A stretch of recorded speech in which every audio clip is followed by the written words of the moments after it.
Bom dia a todos. É a nossa primeira reunião do grupo de pesquisa. Nós estamos aqui na PUC, tem poucas pessoas aqui, os professores, o Frederico, o Marcelo, eu, o Léo, e 2 alunos. Eu esqueci o nome, desculpa. É o Arthur e a Ana. E a maior parte das pessoas de forma híbrida, até porque muitos nem vêm mais para a faculdade, então acho que alguns já estão de férias. E muitos que não são da faculdade, da PUC, conseguiram participar de forma remota. A gente ficou bastante feliz com a quantidade de pessoas que se interessaram em participar desse grupo de pesquisa. Hoje é uma reunião introdutória, a gente vai falar um pouco do projeto, do grupo de pesquisa, das linhas de pesquisa, como nós vamos conduzir esses encontros e definir com vocês já uma agenda para os próximos 4 encontros que nós vamos ter esse ano. Então, serão 4 encontros. A nossa ideia é um encontro mensal, a gente vai pular o mês de julho, e aí o encontro mensal com a participação de todos, em geral um professor convidado, mas a gente vai falar um pouquinho nessa conversa. Eu vou passar para o Marcelo falar um pouco do projeto, das linhas de pesquisa, fazer uma introdução de qual foi a ideia. Nós estamos aqui perto de 30 pessoas, e seria dentro do possível, até para, se cada um falar 1 minuto, daria 25 minutos de apresentação, é bastante coisa, mas a gente criou um formulário para a gente saber um pouco mais de cada um das pessoas interessadas em participar, falando um pouco da sua atividade, se é estudante da graduação, da pós-graduação, ou se já não é mais estudante, um resumo dos seus interesses. Eu coloquei no chat aqui ontem, eu vou colar de novo, e aí a gente pede a gentileza de todos responderem esse questionário para a gente entender um pouco mais o perfil das pessoas que estão aqui. E quem quiser sentir à vontade, a gente vai ver como vai ser a dinâmica do tempo, abrir o microfone, a câmera e falar um pouquinho, tirar dúvidas, perguntar. Esse é um pouco desse objetivo desse encontro hoje. Aí eu passo para o Marcelo, então. Bem, bom dia a todos, Prazer estar todo mundo aqui, Porque nós vimos umas 30 e tantas pessoas, quase 40 pessoas, o que para um grupo de pesquisa é maravilhoso, é muito bom, Então eu vou contar um pouquinho da história, A gente tem vivido nos últimos tempos, sempre mudanças radicais aí nas relações sociais, Professor, só perguntar, pessoal, vocês ouvem bem, Marcelo, tranquilo? Tá bom? Estamos ouvindo. Tá ótimo, O que a gente tem Agora vivido, está ótimo. o que a gente tem vivido são assim, mudanças radicais. Se nós pegarmos, pensarmos um pouco historicamente, até mais ou menos uns 20 anos atrás, até menos, uns 15 anos atrás, esse tema é um tema praticamente inexistente. Inexistente. Esse tema desse mundo, da era que a gente está chamando aqui de era digital, um mundo praticamente inexistente.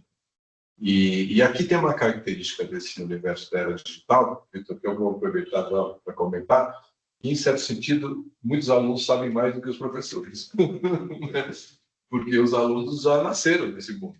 Então, se a gente tem hoje alunos em torno de 20 anos, mais ou menos, eles praticamente já nasceram no mundo virtual. E nós estamos sentados aqui na mesa, eu e o Fred, principalmente, a Mariana, a mim também, a gente não nasceu nesse mundo, nasceu no mundo agora. E o problema que a gente percebe, sente claramente, é que o direito, em certo sentido, não acompanha. As mudanças são tão radicais, são tão fortes, tão rápidas, que, na verdade, o direito tem uma dificuldade enorme, inclusive, de acompanhar o que está acontecendo. Quando o direito começa a regulamentar alguma coisa, de repente já estamos em outra coisa. Começa a tratar de um tema, já estamos em outro tema. Porque o direito trabalha, vamos dizer, o direito clássico, vamos chamar assim, tradicional, ele trabalha com uma noção de tempo e espaço, que é uma noção completamente diferente de tempo e espaço do mundo digital. Então, o direito, acho que tem uma dificuldade de se apropriar desse universo, inclusive. uma dificuldade enorme de se apropriar. A gente tem conversado, eu, o Vitor e mais alguns professores já há algum tempo, necessidade de, então, pensar esse universo, né? Que é, no fundo, pensar as duas coisas, né? Pensar essas mudanças do mundo mesmo, né? Essas mudanças que o mundo tem passado, essa área digital, né? E pensar o direito em relação a esse tema, né? Com uma certa clareza, né? E isso aqui eu já adiantando um pouquinho dos temas, né? De que tem coisas muito boas e tem coisas muito ruins, né? A gente tem um universo dessa área digital que é muito bom, né? Sem dúvida nenhuma, trazendo benefícios, trazendo possibilidades, mas, ao mesmo tempo, um universo que é um universo que pode ser um universo também muito difícil, muito complicado, muito ruim, né? A gente tem, de um lado, divulgação de informações maravilhosas, do outro lado, a gente tem manipulações, uso dessas informações de uma forma muito ruim. Tá? Então, a gente sentiu a necessidade, aqui, conversando aqui na PUC, de montar um grupo de pesquisa, né? A PUC, acho que tem uns 3 anos, né, Vitor? Tem uma disciplina chamada Direito e Tecnologia, né? Faz uns 3 anos, mais ou menos, tem uma disciplina de Direito e Tecnologia. Esse tema a gente também, de alguma forma, trata no direito do consumidor, né? A gente vai trabalhar lá com direito de proteção de dados, vai trabalhar com outros temas, a gente também mexe com um pouco esses temas. Então, a gente acabou sentindo a necessidade de parar um pouco e refletir sobre isso, né? Sabendo que existem interfaces sociais, interfaces jurídicas, existe muita informação boa, existe excesso de informação, que é outro tema também, que a gente fica completamente perdido de tanta informação que tem, a gente não consegue mais ter critérios para selecionar essas informações. Então, esse foi basicamente o objetivo que a gente pensou em criar esse grupo, né? Nós colocamos no projeto 4 linhas de pesquisa, né? Não sei se a gente fala rapidamente de cada uma delas. Tem aquele PowerPoint? Tem. Eu vou compartilhar. Se a gente olhar essas 4 linhas de pesquisa, é muita coisa, é muito tema. Não dá para imaginar que a gente vai conseguir, de cara, trabalhar com esses 4 grandes temas. Talvez a gente tenha que selecionar aqui entre nós, né, por onde a gente vai começar, o que a gente vai pensar, né? Então, o Vitor, está aparecendo para vocês? Ainda não. Ainda não, né? Então, nós pensamos, no projeto original, nós colocamos 4 grandes linhas de pesquisa. Já está aparecendo, pessoal? Está aparecendo? Sim, Tá tá. aparecendo. Sim. Então, essas 4 linhas de pesquisa que a gente colocou, né, foi direito da relação de consumo e as novas tecnologias, né? A gente tem professor de direito do consumidor, eu sou, o Fred também é, o Victor também é, o Fernando também é, né? O Leonardo faz doutorado na área do consumidor, né? Então, a gente tem essa preocupação específica das relações de consumo e novas tecnologias. A outra linha de pesquisa é o direito à informação no mundo de excesso das informações, né? Eu acho que podia, doutor, talvez, se a gente dividir entre nós aqui, se ele falar um pouco de uma, você não quer vir para cá? Algum podia, Ana, você podia passar lá, né? Aí você vai orientando a Ana, ela vai passando. Então, volta para um. Podia falar um pouco aqui, Vitor, você. Direito às soluções de consumo e novas tecnologias. Acho que o que nós tentamos colocar nos 4 eixos tentar abranger os problemas que todos, de alguma forma, vivenciam hoje. Quando a gente olha para a relação de consumo, a gente tem um leque de questões. A gente pode trabalhar o tema relacionado à inteligência artificial, a gente pode trabalhar o tema ligado a questões de vulnerabilidade, a gente pode tratar o tema desdobrando para temas específicos. Estava num debate ontem discutindo, por exemplo, o tema de bets e apostas. Isso é nova tecnologia, a aposta é uma coisa tão antiga, mas hoje, quando eu aposto no celular, isso muda alguma coisa? Só para vocês terem uma ideia, no debate junto do Ministério da Fazenda e do Ministério da Justiça, tem uma grande discussão de como se faz o atendimento e acolhimento de consumidor que está viciado em apostas. pode fazer atendimento desses consumidores com inteligência artificial. Aí você tem os protocolos do Conselho Regional de Medicina e Psicologia que não deixam. Então, você tem questões não só de consumidor, mas questões regulatórias também. E, ao mesmo tempo, você tem questões de mercado, porque você não tem escala suficiente para atender as pessoas e nem condições de atender as pessoas 24/7, né? 24 horas, 7 dias por semana. Qual é o limite de uso de tecnologia relacionado a uma situação como essa? Discussões relacionadas à responsabilidade civil, questões que vão trabalhar de acesso à informação e justiça, de forma o uso de tecnologia em outros ambientes podem, de alguma forma, acentuar preconceito, discriminação, de consumidores que têm acesso à tecnologia, de consumidores que não têm acesso à tecnologia, de que forma isso pode melhorar ou precarizar produtos e serviços. Então, quando a gente olha para o direito das relações de consumo e as novas tecnologias, a gente tem um campo enorme. E quando a gente fala em tecnologia, a gente pode falar de muita coisa. A gente pode falar de tecnologia informática, mas a gente pode falar de tecnologia, se a gente pensar antigamente, quando se bateu duas pedras e saiu uma faísca e aquilo lá no fogo, é uma tecnologia nova que se criava. Então, quando a gente olha para a tecnologia, a gente pode atrelar isso a outras situações também. A gente foca mais em informática, mas você tem tecnologias atreladas a alimentos, tem tecnologia atrelada a roupas, tem tecnologia atrelada a serviços, tem tecnologia atrelada a uma série de coisas. Então, a ideia desse caráter de olhar para a tecnologia, mas de uma forma um pouco mais ampla, permitir que os alunos possam aproveitar os seus interesses dentro desse aspecto. Então, eu tenho alunos da graduação que estão estudando o tema de direito do consumidor e novas tecnologias relacionados a direitos hereditários, né? A herança digital. E aí entra direito civil, entra direito do consumidor. A proposta do Código Civil, né, da atualização do Código Civil, quando trata de direito digital, ela cria uma obrigação de deletar mensagens por parte das plataformas, a não ser que tenha uma decisão informada do consumidor em sentido contrário. É como se fosse garantir a privacidade do falecido, né, dentro dessa situação. Isso é direito do consumidor, isso é direito civil, isso é tecnologia. A gente está essa semana, né, voltou o julgamento da constitucionalidade do artigo 19 do Marco Civil.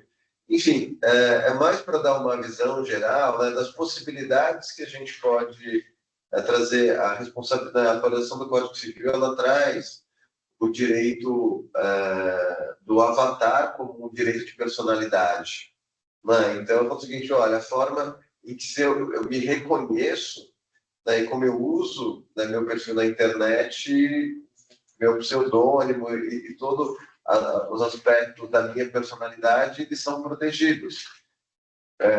Então, a gente também tem vieses e conexões com outras matérias do direito. Então, a ideia é permitir... Eu tenho alunos que estudam temas de herança digital, eu tenho alunos que estudam temas de responsabilidade civil, eu tenho alunos que estudam temas ligados à responsabilidade das plataformas com deveres de cuidado, enfim, a questão de preconceito e discriminação, é bastante amplo, mas a gente tem esse eixo de temas relacionados ao consumidor e que, de alguma forma, se conectam à tecnologia, é o que estaria envolvido nessa linha de pesquisa. Aí eu acho que esse é a gente tem o próximo, segundo, direito do consumidor e o mundo de excesso de informações. Aí entra um pouco do Marcelo, que tem uma formação em filosofia que nos ajuda bastante, mas a gente pode olhar sobre diversos vieses isso. Eu estava no debate ontem, né, o Marcelo falou que era um guia de boas práticas para atendimento com inteligência artificial. E todas as empresas falando como é legal a inteligência artificial, porque eu consigo ter um atendimento muito mais preciso. Eu sei que horas que o consumidor gosta de falar, quanto tempo ele gosta de falar, eu sei como ele está se sentindo, se ele está triste, se ele está feliz. Eu acompanho empresas que têm ferramentas que criaram formas de atendimento que classificam como divertidamente. Né, o raiva, o ansioso. E ao mesmo tempo que a gente fala de excesso de informação, eu entro no tema de neurodireitos. Né? Tem até um projeto de emenda funcional, né? De novo, a atualização do Código Civil traz o tema dos neurodireitos também. Então, eu tenho uma contraposição, que é, quanto mais informação eu tenho, mais eu sei sobre o consumidor e, portanto, melhor eu consigo atendê-lo. em contrapartida, eu tenho um consumidor que não tem mais intimidade, não tem mais privacidade, já tem casos concretos, né, julgados sobre situações como essa, e a questão tudo o consumidor consegue, né, olhar e ter autodeterminação das informações e como elas são usadas. Isso se conecta a direitos do consumidor, se conecta à Lei Geral de Proteção de Dados, projeto de atualização do Código Civil, projeto de emenda constitucional, que é o 29 de 2023 dos Neurodireitos. Então, a gente tem muita coisa para trabalhar e para discutir em cima desse assunto. Você, Marcelo, nesse tópico que você quer comentar? Acho que acho que tem tudo isso que você falou e tem mais mesmo também, né? É o que a gente está colocando ali, né? Um bombardeio constante de dados torna a comunicação cada vez mais complexa. Nós somos literalmente bombardeados todo santo dia, com dezenas, centenas, sei lá, quantas informações. A gente não sabe muito mais a origem dessas informações. Aqui entra toda uma discussão também das chamadas fake news, né? Não sabe mais o que é verdade. Você pega hoje certos sistemas, né? Que a gente não sabe mais se aquilo é verdade, se aquilo é verdade, se é virtual, se é virtual. Quer dizer, é um bombardeamento completo e absoluto, né? E aí a gente pode pensar também, né? Que em tese, ser informado é muito bom, né? Mas ser informado em excesso, sem poder selecionar, né, e entender as origens dessas informações também, é um problema complicado. Se a gente olhar, esses temas todos, eles estão, a gente colocou 4 linhas, mas os temas todos estão completamente aglutinados, né? Eles estão completamente aglutinados, né? O Leonardo, que está aqui, por exemplo, que está ajudando muita gente, ele está fazendo um doutorado sobre o tema de informação, né? Informação e verdade, né? É o doutorado da área dele. Então, aqui a gente tem muita coisa para trabalhar e a gente vai sofrer aqui um problema tautológico, vamos dizer assim, porque a gente tem 1000 informações, a gente vai ter que saber o que a gente vai querer trabalhar, né? O problema em si, né? O problema em si, a gente vai tentar entender o que a gente vai trabalhar. Então, acho que essa é uma segunda linha de pesquisa que nós queremos desenvolver, né? A terceira é óbvia, né? Aliás, o senhor falou agora sobre que a inteligência artificial detecta o comportamento das pessoas. Sim. Aí nós vemos isso. Tem um livro que o Marcelo fala bastante, que é do Berto Eckman, dos integrados e dos apocalípticos, né? Como é que você vai ver a tecnologia? Porque o ponto não tem como não usar, na minha visão, assim, inteligência artificial.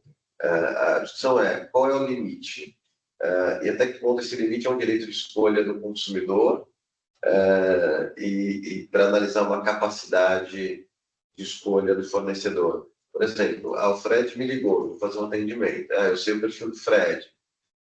Eu tenho o direito de saber o seu perfil e fazer um atendimento, claro, humano, mas com todo embarcado no perfil que previamente eu tracei sobre você. Que eu não consenti. E que você não consentiu.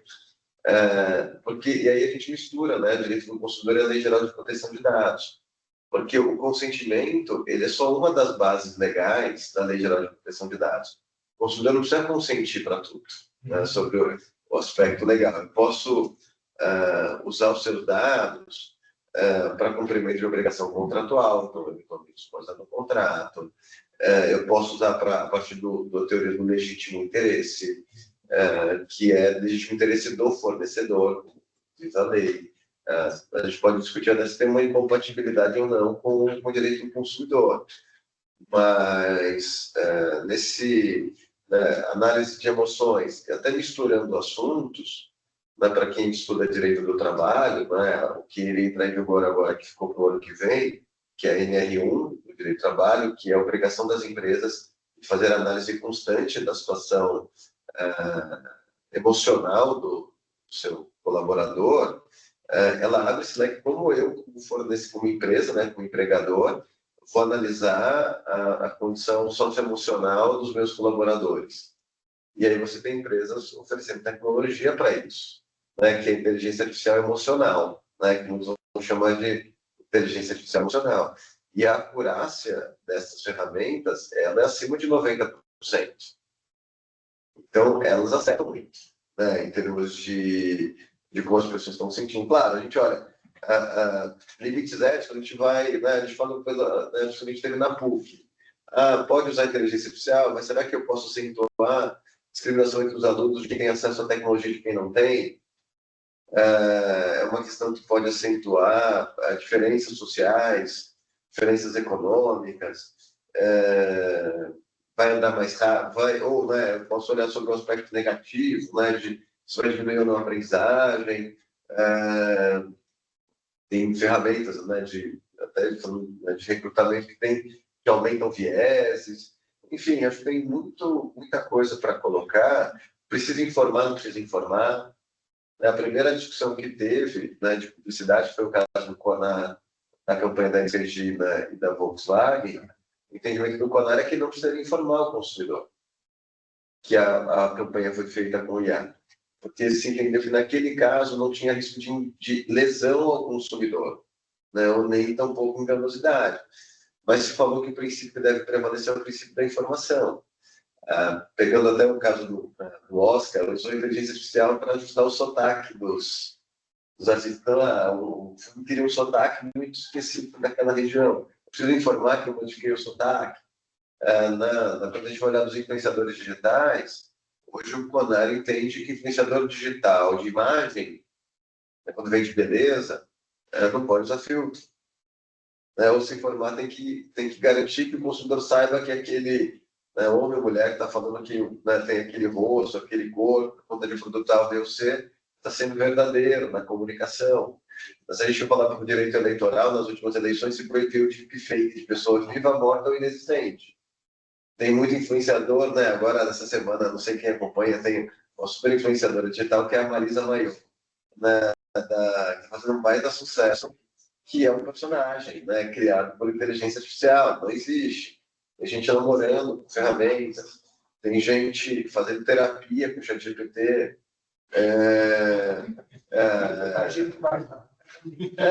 Enfim, olha, qual que é a chance? Tem gente que pede conselho, né, com o ChatGPT, enfim, o referencial socrático. Eu uso isso, eu peço para a ferramenta me dar opiniões em sentido contrário, inclusive combater a própria opinião que ela me deu. Para trazer como a gente acabou no. Então, a gente tem formas de usar ético, não é? Então, por exemplo, eu vou, né, minhas aulas, esse semestre eu vou gravar, até para no final da aula a IA me dar um resumão da minha aula e eu depois compartilho com os alunos, né, um mapa mental do que foi a discussão. Preciso informar os alunos, não preciso. Eu lembro que quando eu fiz faculdade, né, em 96, quando eu entrei, tinha alunos que gravavam as aulas dos professores. Né? Então, pode, não pode? Enfim, mas aí são temas que vão, aos poucos, surgindo aqui. Eu só queria ressaltar dois pontos que eu acho que são muito importantes, né? Que é esse limites éticos, né? Porque a tecnologia ela tem uma questão que é complicada, que ela meio que ela vai se alimentando. Ela vai se alimentando por ela mesma. Ela vai se alimentando por ela mesma e ela deixa a discussão ética de fora. Né? Existe um princípio, né, que é a tecnologia entender e os problemas que a tecnologia traz são resolvidos por novas tecnologias. E a gente fica num ciclo autossuficiente, a gente fica num ciclo. Né? E, de alguma forma, o tema da ética tem que entrar nesse ciclo. Né? Então, acho que esse aqui é um tema realmente que eu estou falando, esses limites todos. Pode, não pode? Até que limite pode, até que limite não pode. Né? E aqui acho que tem uma outra questão que o Vitor deu uma anunciadinha, mas também não sei se a gente vai querer se dedicar, mas estamos aqui jogando ideia. Uhum. Se vai se dedicar, é como nós, professores, vamos nos adaptar a esse mundo da inteligência artificial com os alunos, né? Mandando fazer trabalho, mandando fazer TCC, mandando fazer, né? Onde a gente fica também meio perdido, né? Os professores, né? De saber até que ponto os alunos estão usando, até que ponto que eles podem usar a inteligência artificial, não podem usar a inteligência artificial. São parênteses, como a inteligência artificial interfere nas nossas matérias de prática. Sim. Mas o problema da inteligência artificial é da matéria, que está chata, que a gente não se atualizou, não atualizou a metodologia de dar aula. Olha só, eu tenho uma disciplina de prática de contratos internacionais. Então, eu chego na sala, explico o que é o contrato, quais as características, e os alunos elaboram. Eles não conseguem elaborar na sala de aula em brusca. Não adianta que pedir o que eles não vão poder dar. Chega no dia seguinte, foram eles ou foi a inteligência artificial? Mas o meu ponto para a gente discutir é essa diferença. O ponto é o seguinte: se na vida real, quando a gente for precisar de um contrato, eu não vou lavar roupa batendo roupa na pedra, na cachoeira, eu vou usar uma máquina de lavar. Se eu tenho uma tecnologia que eu posso chegar e falar, olha, eu quero um contrato internacional, assim, assim, assado. Parece uma discussão, né? Eu tinha um engenheiro quando se criou calculadora, falou assim, nossa, vai todo mundo ficar burro porque engenheiro não vai mais saber fazer cálculo. Quem faz cálculo hoje na mão? Ninguém. Será que ainda hoje a gente pode acreditar que alguém vai saber? Nós estamos começando aqui as coisas. Porque o que acontece? Se você der para uma um aluno que tem 5 anos, está começando a fazer os raciocínios dele, é um problema. Se você der uma máquina de cálculo quando ele está na faculdade, não é um problema. Então, a dificuldade que eu acho que o Fred está colocando é essa. Um aluno que está em fase de formação, será que ele ficar usando direto a inteligência artificial não pode fazer com que a importância de perceber como se pensa, etc., tal, aprender a pensar, tal, sofre problemas? É uma delas. Maristela. Não, eu só quero falar que eu acho justamente sobre esse tema, em relação à questão dos alunos, a importância da gente trabalhar a ética para quando a gente necessitar que efetivamente eles utilizem os seus raciocínios e não os chats, a gente trabalhar essa questão. Eu justamente tenho conversado muito com eles sobre isso. E, inclusive, nas provas, etc., todos os aparelhos eletrônicos têm que ficar na minha mesa, para que eles não tenham nenhum tipo de contato.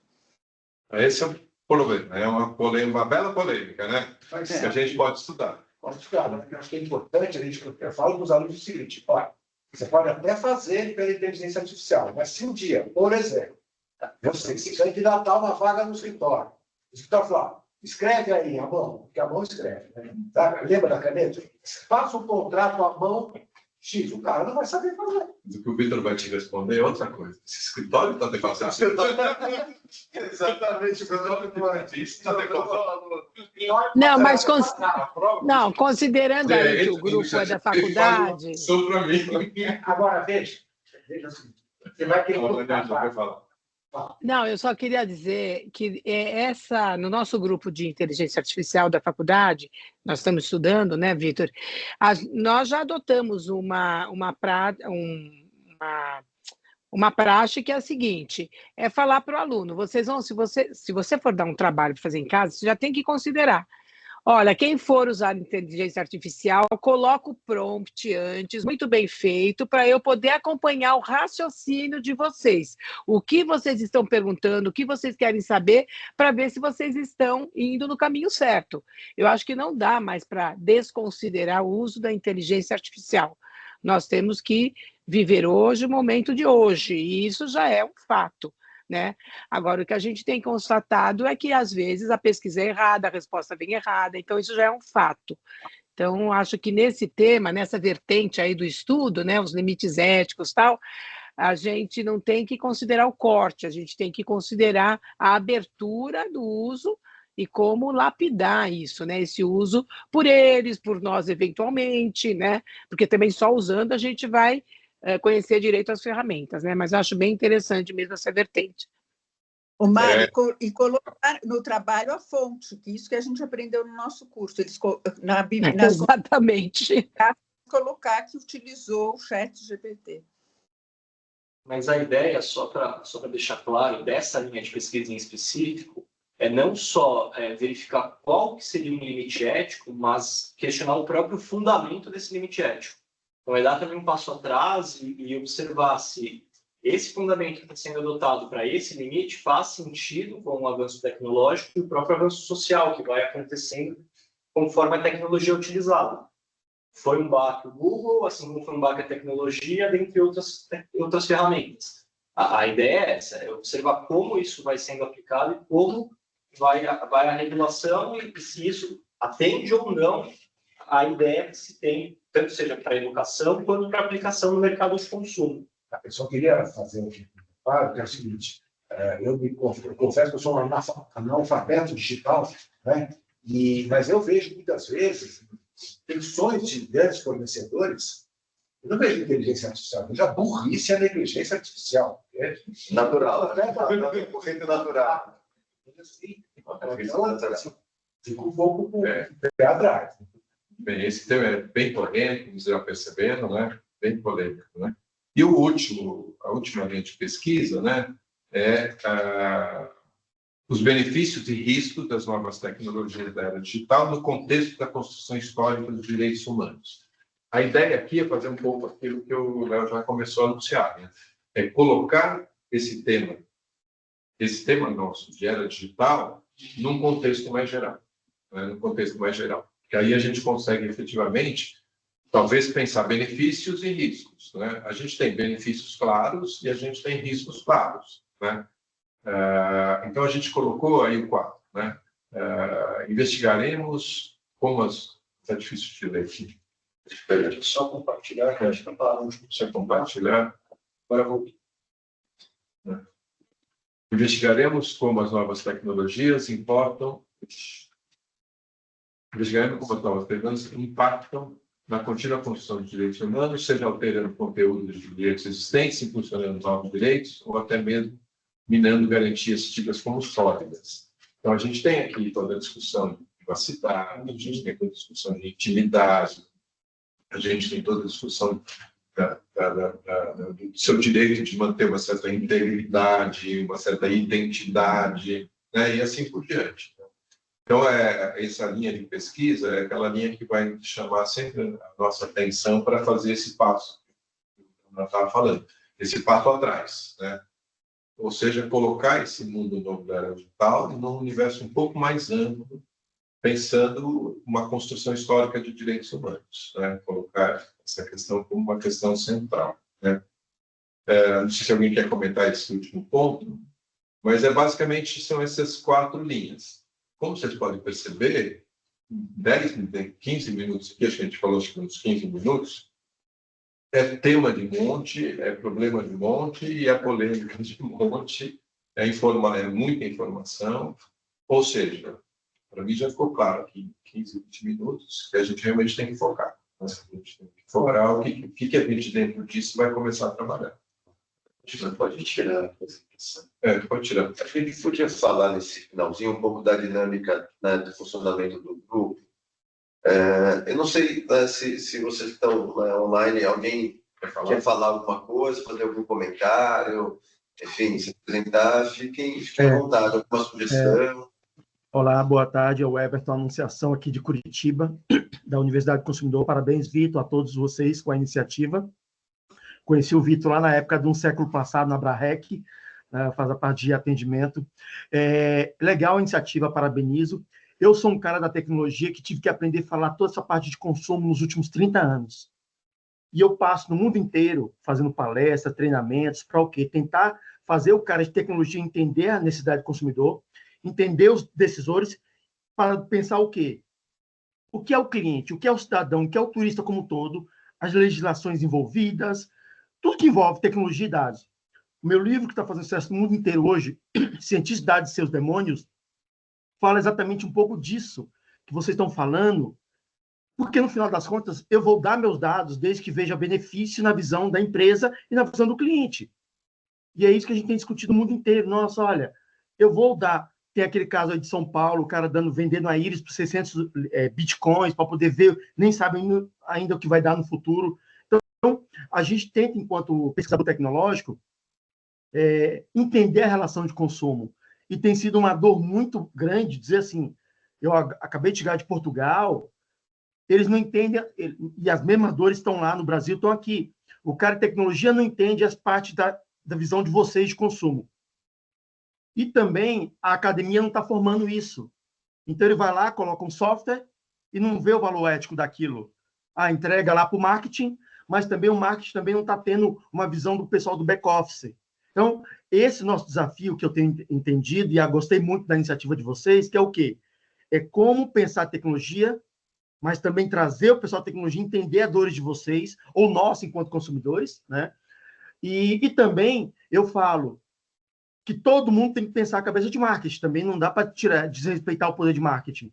Mas também, a gente tem casos do tipo que vem em Dubai, vem em Portugal, como que todo mundo espera que marketing faça um milagre? Não, todo mundo tem que pensar na utilização correta de dados. E como que eu tenho feito isso? A gente tem chamado de, nos meus livros e publicações, sabedoria digital. Como chegar a essa sabedoria digital? Não é inteligência artificial, ok, isso é importante, como vocês falaram, é importante ter os dados, não é ir contra a professora falou, mas como você entender esse benefício no final da experiência do cliente. Se eu estou em Portugal, fazendo uma relação com o meu banco, aquele banco tem que saber exatamente onde eu estou, por que eu estou, e fazer uma oferta naquele lugar que eu estou. E não fazer uma oferta que não tem nada a ver com aquele momento da minha experiência, seja como cidadão, como turista. Então, eu acho que eu parabenizo vocês, quero continuar até o final, mas é como trazer o pessoal da tecnologia para esse debate também.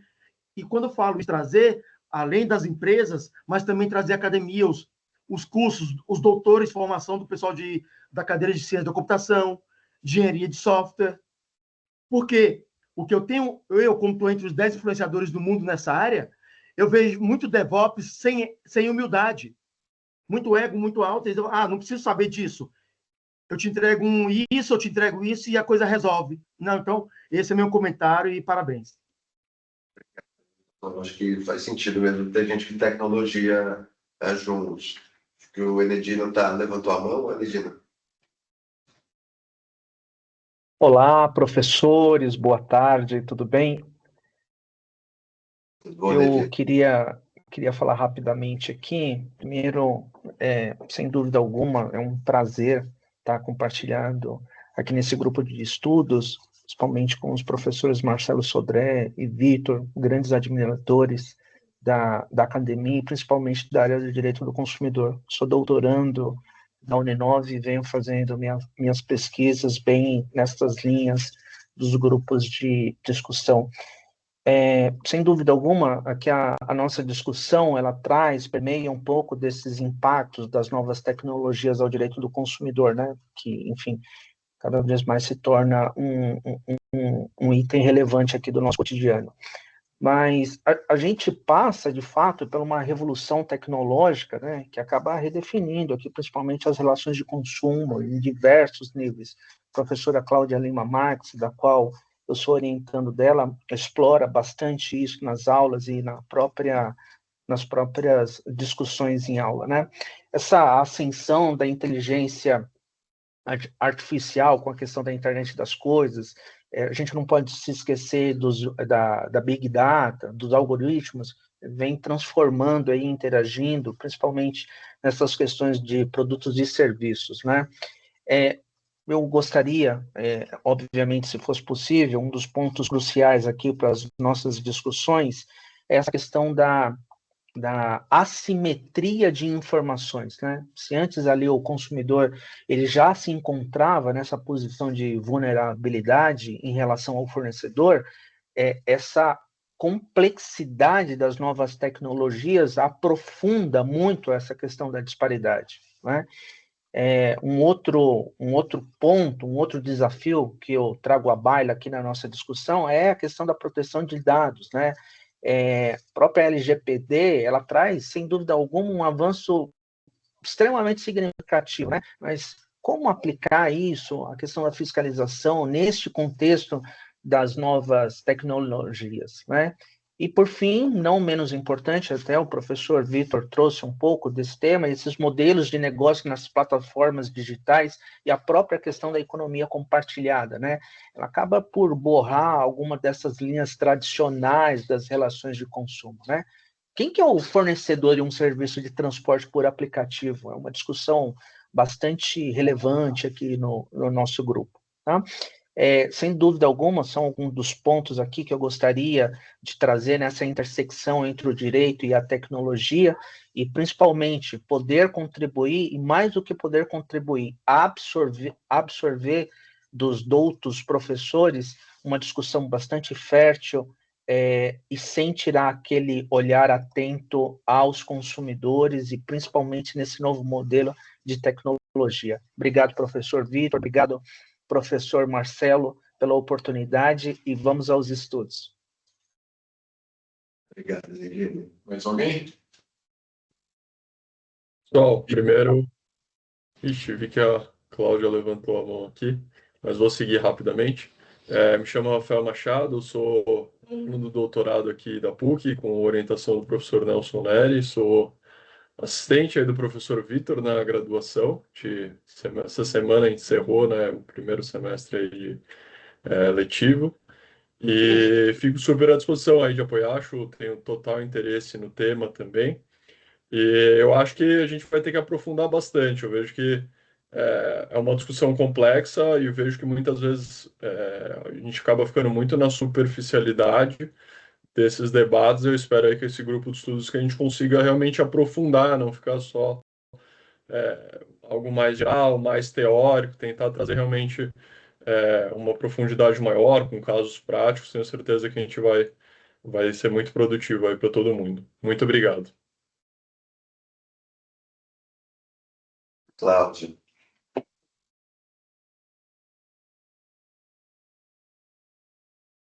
Mais alguém? Cláudio tinha levantado a mão, não sei se ela quer. Oi, obrigada pelo tempo de todos, boa tarde já, né? Eu gostaria de fazer, assim, algumas provocações, alguns comentários. Fala um pouquinho mais alto. Melhorou? Alô? Melhorou. Melhorou? Eu queria só fazer alguns comentários e algumas questões, né, dentro desse espírito de estudo e pesquisa. Eu sou da época da máquina de datilografar, que a gente fazia um contrato, né, pegando a lei, não tinha exemplo, não tinha modelo, e fui da época que tinha na banca de jornal para vender. Então, eu acho que essa fase de transição do contrato intelectualmente produzido e produzido por inteligência artificial, a gente também vai superar de alguma forma.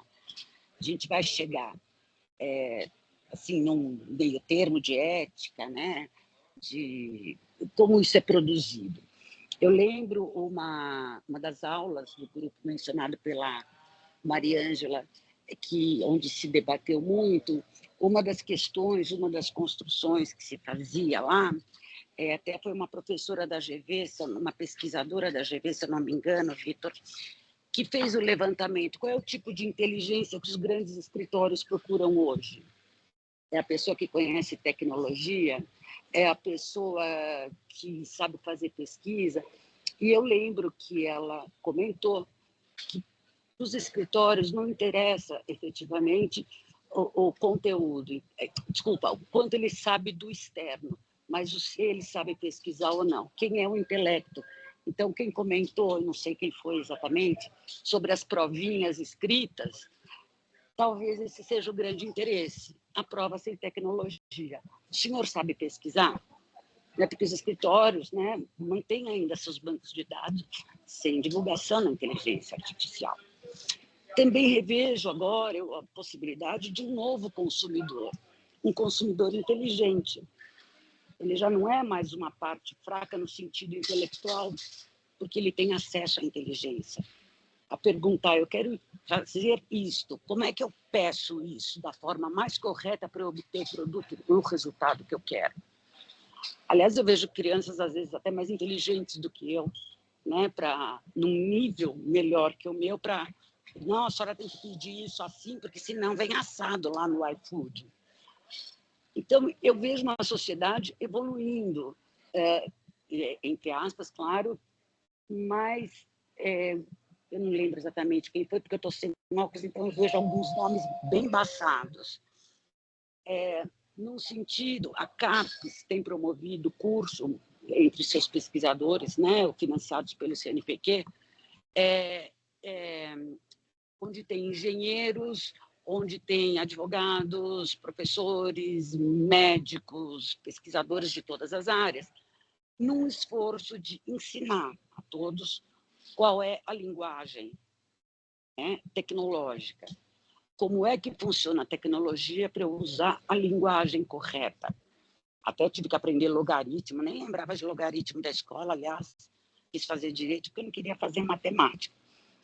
Então, acho que é um progresso, eu acho que, nossa, eu tenho que parabenizar todos que falaram aqui, eu acho que é um caminho muito bacana, essa proposta de pesquisa, porque eu acho que a gente vai conseguir dar uma base.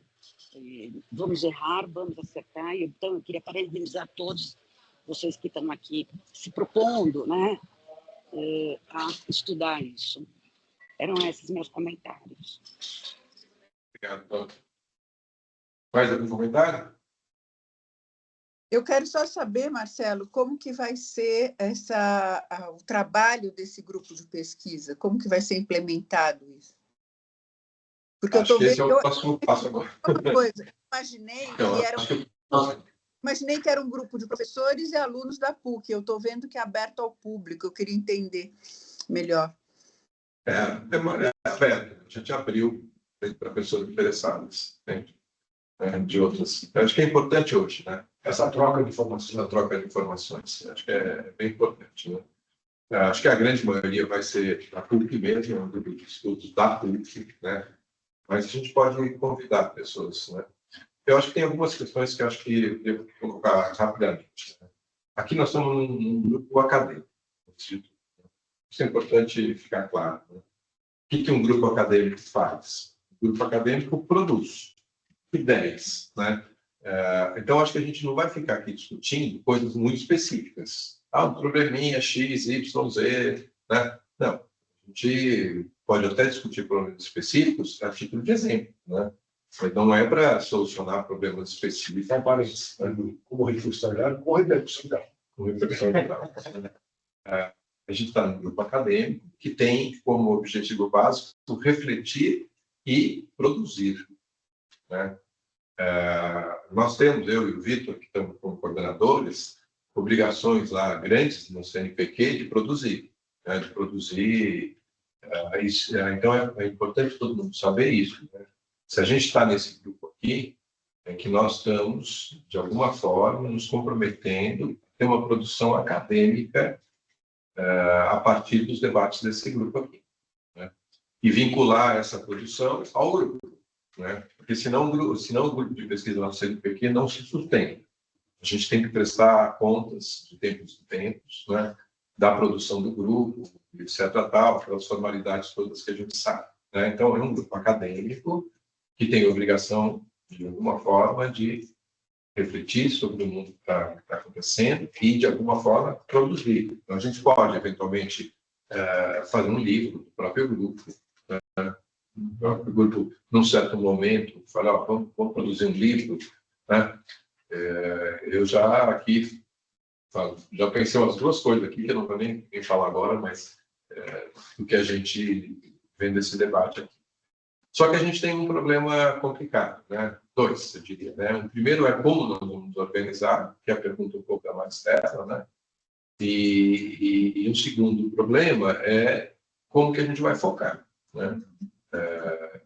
E que temas que a gente vai focar. Nós falamos aqui muitos temas. Então, a primeira coisa que a gente fez foi distribuir para vocês todos formas para vocês indicarem, não sei se todo mundo recebeu, né? Recebeu? Vou colocar no chat. Não está no chat. Que é para vocês preencherem, é uma coisa muito simples, mas preencherem qual é o foco, qual mais o interesse maior dessas linhas de pesquisa que a gente falou, Não vai dar para conseguir abordar tudo de uma forma... Vai estar tudo intrincado, né? Tá tudo ligado a uma coisa com a outra. Mas que é para a gente entender um pouquinho melhor nesse grupo qual é realmente o maior interesse, né? Mas volto a dizer, né? O interesse acadêmico de produção, né? É um compromisso que a gente vai ter de produzir em cima disso, claro, refletindo os problemas, etc, etc, tal. Em termos de organização, o Vitor depois pode falar, o Léo também pode detalhar um pouco, mas nós tínhamos pensado em fazer uma reunião por mês, escolher um tema. Escolher um tema, ou alguém do próprio grupo fazer uma exposição, ou com um convidado, né? Ou escolher, por exemplo, um artigo para discutir, um livro para discutir, né? Então, isso seria, assim, mais ou menos, vamos dizer assim, a rotina. Assim, uma vez por mês, nós nos reunimos. Acho que mais do que uma vez por mês começa a complicar a vida das pessoas. Uma vez por mês, nós nos organizaríamos em cima de um tema, em cima de uma pessoa, em cima de um artigo. Só parênteses. O Vitor falou alguma coisa do Humberto Eco, que Tem um livro dele, Integrados e Apocalípticos. o que tal? Acho que pode ser. Não sei. Esse livro, só para comentar, esse livro Integração Apocalíptica, o Humberto Eco escreveu quando começou esse universo da comunicação na televisão, etc. Né? Quando surgiu lá atrás, na década de 60, se não me engano, 60, né? E ele escreveu dizendo que existem duas formas de pensar, né? Tem os integrados e os apocalípticos. Ele estava falando desse universo da informação lá na televisão, né? Os apocalípticos, isso aqui não vai dar certo, o mundo vai acabar, etc. E os integrados, não, isso aqui é legal, vamos trabalhar com isso, etc. Mais ou menos eu e o Vitor. Assim, né? Não preciso dizer quem é o integrado. Acho que não precisa, né? Sempre fomos assim, né? Mas acho que são ideias interessantes, acho que a gente podia. Mas acho que tem os livros atuais, ele é muito localizado na década de 60. 64, um livro de 64. Mas tem outros, mas que eu acho que tem né? Então, acho que isso seria, né, acho que assim, é geral. Agora, em cima de temas que a gente, nesse formulário, vai receber, aí talvez a gente possa se organizar, talvez não todos, mas por interesse, entende? Por interesses comuns. Olha, esses 3, 4 pessoas aqui vão trabalhar com esse tema, e aí vai ter uma dinâmica própria. Né? Estou imaginando uma coisa mais ou menos assim. E quando esses subgrupos podem ter uma dinâmica própria que o próprio subgrupo vai trabalhar. No fundo é o seguinte, a gente vai ter que aprender como a gente vai fazer. Não tem uma proposta, mas assim, super pré-definida. A gente vai aprender fazendo. Né? A gente está com um grupo, 100 pessoas se manifestaram. Hoje a gente tem aqui umas 30, né? 35, né? Eu acho que um bom número para um grupo acaba sendo 20 e poucas pessoas. Realmente, para um grupo muito grande, né? Claro, para seminários, etc., a gente pode fazer um grupo maior, né? Mas um grupo muito grande também, a gente acaba não tendo espaço para fazer essas reflexões que a gente pode fazer. Eu acho que é basicamente isso. A gente, o Vitor já disse que mês de julho, férias, etc., né? A gente já com suas atividades. A gente iria para uma primeira reunião, realmente aí de discussão mesmo, em agosto. A gente poderia, talvez, trocar nossas informações para escolher o que a gente vai discutir em agosto. Né? A partir do fórum, acho que a gente poderia... Né? E ao lado disso, ver esses interesses específicos de grupos menores, etc. Não sei o que tu pensou. Não, acho que a ideia, a gente vai pegar o resultado do Forms para pensar em depois de artigos, e a ideia dos pequenos grupos faz sentido. Então, olha, vamos supor que algumas pessoas queiram trabalhar o tema da inteligência artificial e responsabilidade civil, por exemplo. BECS, ou temas específicos. A ideia é a gente tentar reunir essas pessoas e ajudar na produção de material de temas específicos. Até para pensar nos convidados, que eventualmente a gente pode, né, trabalhar com os convidados.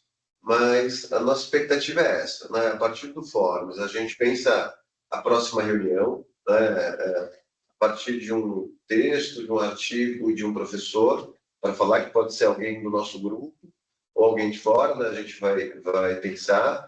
A ideia é que a gente tenha sempre, né, um mês de antecedência sobre o tema da discussão, para a gente se preparar para essa discussão, para esse tema, para a gente conseguir realmente se aprofundar nas discussões. E aí, aos poucos, a gente vai separando esses grupos, né, de pessoas que querem efetivamente produzir, e alguns, né, talvez poucos, que vão participar, né, como um seminário, um vídeo, que em algum momento podem ter um pouco mais de fôlego para contribuir. Mas a ideia é entender que a contribuição do grupo, né, dentro dessa produção também é difundir informação, difundir conhecimento. Então, acho que a gente caminha dessa forma. Não sei se alguém tem mais algum ponto. Do ponto de vista formal, o que a gente tem? A gente tem um grupo de WhatsApp. Do ponto de vista formal, a gente não tem um grupo de WhatsApp. Eu tenho um e-mail de todos que participaram, né? Então, como resultado dessa reunião, a gente vai fazer toda a reunião, essa reunião está sendo, né, gravada, a gente vai produzir um documento de todas as reuniões, com o resumo dos pontos que foram discutidos. Vamos compartilhar isso com todos, vamos compartilhar, a gente tem uma expectativa, né, nas próximas reuniões, de disponibilizar essas conversas de forma online. A gente tem um canal no YouTube do grupo de pesquisa, a gente tem um canal no Instagram para ir compartilhando informação, e a gente já começa a entender que a própria produção dessas conversas já é uma construção e um resultado que entrega do grupo de pesquisa. Então, essa documentação, Marcelo, assim, de um resumo do que foi discutido, a gente já está entregando resultado para o grupo de pesquisa.